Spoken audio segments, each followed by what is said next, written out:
அன்பர்கள் அனைவருக்கும் இனிய சிவ வணக்கம். இன்றைய பதிவில் நம்ம என்ன பார்க்க போகிறோன்னா, சிவபெருமானுக்கு ரொம்ப பிடிச்சமாக இருக்கக்கூடிய அன்னாபிஷேகம் இந்த வருடம் என்னைக்கு 14 இல்லது 15 அப்படின்னு ஒரு சின்ன குழப்பம் இருக்குது. அதனால தான் இந்த பதிவு. ஐப்பசி மாதம் அப்படின்னாலே நமக்கு ஃபஸ்ட்டு என்ன நினைவுக்கு வரும் பார்த்திங்க அப்படின்னா, கந்த சஷ்டி மகா விழா. அடுத்தது பார்த்திங்கன்னா அன்னாபிஷேகம்.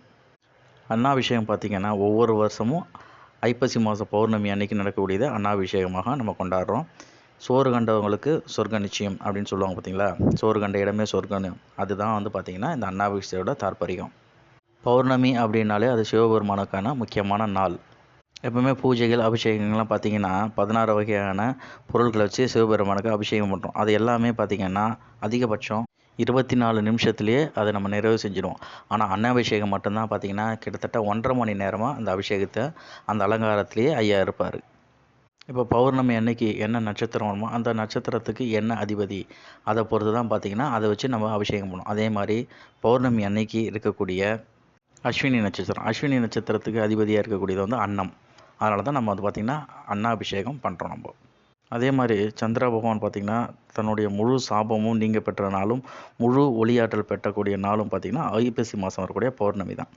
நவகிரகங்களில் ஒருவனான சந்திரனுக்கு தானியம் தான் பார்த்திங்கன்னா அரிசி.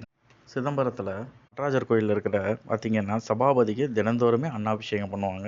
ஆனால் மற்ற கோயிலெலாம் பார்த்திங்கன்னா வருடத்துக்கு ஒரு முறை மட்டும்தான் அன்னாபிஷேகம் பண்ணுறோம். சிவபெருமானுடைய திருமேனியை பார்த்திங்கன்னா பச்சரிசியால் அன்னம் சமைச்சு நன்கு ஆற வச்சுட்டு பிறகு சிவலிங்கத்தை மேலிருந்து கீழாக அன்னத்தால் மூடுவாங்க. அன்னாபிஷேகத்தை தரிசனம் பண்ணுறவங்களுக்கு பார்த்திங்கன்னா வாழ்நாளில் அன்னத்திற்கு குறைவு என்பதே இருக்காது. இந்த வருஷம் பார்த்திங்க அப்படின்னா நவம்பர் 15ஆம் தேதி ஐப்பசி மாதத்தோட நிறைவு நாள். அன்றைக்கி தான் பௌர்ணமி திதியும் வருது. ஆனால் நவம்பர் 14ஆம் தேதியே திருவண்ணாமலையில் அன்னாபிஷேகம் நடத்தப்படுது.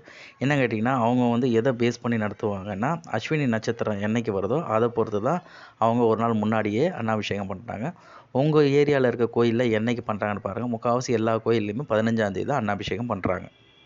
இப்போ பார்த்திங்கன்னா நவம்பர் 15ஆம் தேதி அதிகாலை 3:53 மணிக்கு தான் பௌர்ணமி திதி துவங்குது. நவம்பர் 16ஆம் தேதி அதிகாலை 3:42 மணி வரை பௌர்ணமி திதி இருக்குது. அதே சமயம் பார்த்திங்கன்னா அஸ்வினி நட்சத்திரமானது நவம்பர் 14ஆம் தேதி அதிகாலை 1:52 மணியிலிருந்து நவம்பர் 15ஆம் தேதி நள்ளிரவு 12 மணி வரை இருக்குது. அதனால் பார்த்திங்கன்னா திருவண்ணாமலையை தவிர்த்து மீதி இருக்கிற எல்லா கோயிலுமே 15ஆம் தேதி தான் நடத்துவாங்க. ஒரு சில கோயிலில் பார்த்திங்க அப்படின்னா உச்சிக்கால வேலையிலையும் செய்வாங்க. ஒரு சில கோயிலில் சாயங்கால வேலையிலும் செய்வாங்க. நம்ம வீட்டில் பார்த்திங்கன்னா சாயங்கால வேலையில் செய்கிறது ரொம்பவே விசேஷமானது. நம்ம வீடுகளில் பண்ணும்போது 14ஆம் தேதியே நம்ம அன்னாபிஷேகம் பண்ணுறது சிறப்பு. இல்லை பரவாயில்ல நாங்கள் எங்கள் ஊரில் இருக்கிற கோயிலை நடைமுறையை பொறுத்து தான் நானும் பண்ணுவோம் அப்படின்னா நீங்கள் 15ஆம் தேதியே நீங்கள் செய்யலாம். அன்னாபிஷேகம் நிறைவுபட்ட பிறகு அந்த பிரசாதத்தை சாப்பிட்டோம் அப்படின்னா வீட்டில் எந்த ஒரு பிரச்சனை இருக்காது. குழந்தை பேர் தடைபடுறது, அதை தொழிலில் நஷ்டம், இந்த மாதிரி இருக்கும்போது மன நிம்மதி இல்லாமல் இருக்கிறவங்க எல்லாத்துக்குமே வாழ்க்கையில் அடுத்த கட்ட நகர்வுக்கு நம்ம கொண்டு போவோம். மன நிம்மதியே இல்லாமல் இருந்த வாழ்க்கையெல்லாம் கூட பார்த்திங்கன்னா சந்தோஷமாக அமையும்.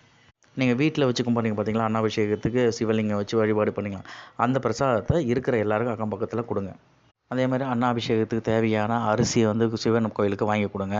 அரிசி மட்டும் இல்லை, உங்களுக்கு என்னென்னலாம் முடியுமோ பழங்கள், காய்கறிகள், இந்த மாதிரி உங்களால் எது பண்ண முடியுமோ நம்ம சக்திக்கு ஏற்ற எது செய்கிறோம்னு இருந்தாலும் நீங்கள் பக்கத்தில் இருக்க சிவன் கோயிலில் கொஞ்சமாவது உங்கள் சக்திக்கு ஏற்ற மாதிரி செய்யுங்க.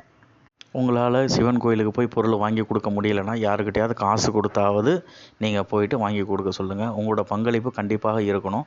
அரிசி வாங்கி கொடுங்க மெயினாக. அதுக்கப்புறமா பார்த்தீங்கன்னா உங்களால் முடிஞ்சதுன்னா காய்கறிகள் வாங்கி கொடுக்கலாம்.